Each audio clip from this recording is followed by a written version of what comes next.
আল্লাহর নবী বলে পৃথিবীতে সবচেয়ে ভালো মানুষ হচ্ছে সেই যে ফকির মিসকিনকে খাওয়াতে পারে। পৃথিবীতে সবচেয়ে ভালো মানুষ হচ্ছে সেই যেই ফকির মিসকিনকে খাওয়াতে পারে।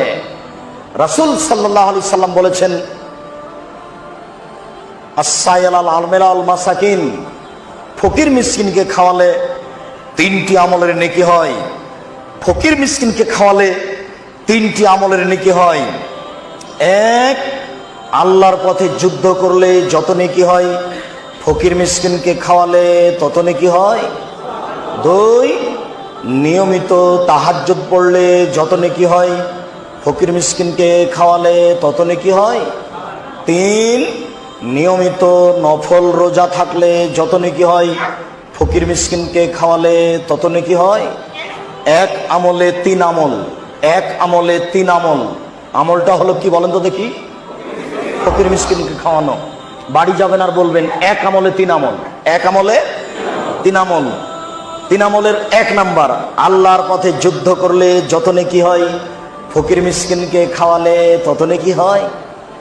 নিয়মিত তাহাজ্জুদ পড়লে যত নেকি হয়, ফকির মিসকিনকে খাওয়ালে তত নেকি হয়। নিয়মিত নফল রোজা সিয়াম থাকলে যত নেকি হয়, ফকির মিসকিনকে খাওয়ালে তত নেকি হয়। মনে থাকবে না? আপনার বাপের অভ্যাস ছিল মসজিদ থেকে ফকির ধরে আনা। বাড়িতে ছিল 2 জন কিষান কামলা। আপনারা ছিলেন 10 ভাই বোন। 10 ভাই বোন, 2 জন কিষান কামলা 12, 2 জন ফকির 14, বাপ মা 16 জন মানুষের ভাত রান্না করতেন আপনার মা ঢেঁকিতে ধান ভেঙে। কোনোদিন আপনার বাপ মা কোনোদিন ভারী মনে করেনি। আপনার স্ত্রী যেখানে ভাত রান্না করে সেখানে আছে গ্যাসের চুলা, সেখানে আছে ফ্রিজ, সবকিছু রেডি। রাত 10টার সময় গিয়ে বলছেন, খালেদা একটু উঠো, তো একটা মেহমান আছে, একটু উঠো, খানা পানা একটু রেডি করো। হ্যাঁ, তুমি মেহমান নিয়ে ঝামেলা পাকাও। নাক ছিটকানি দিল।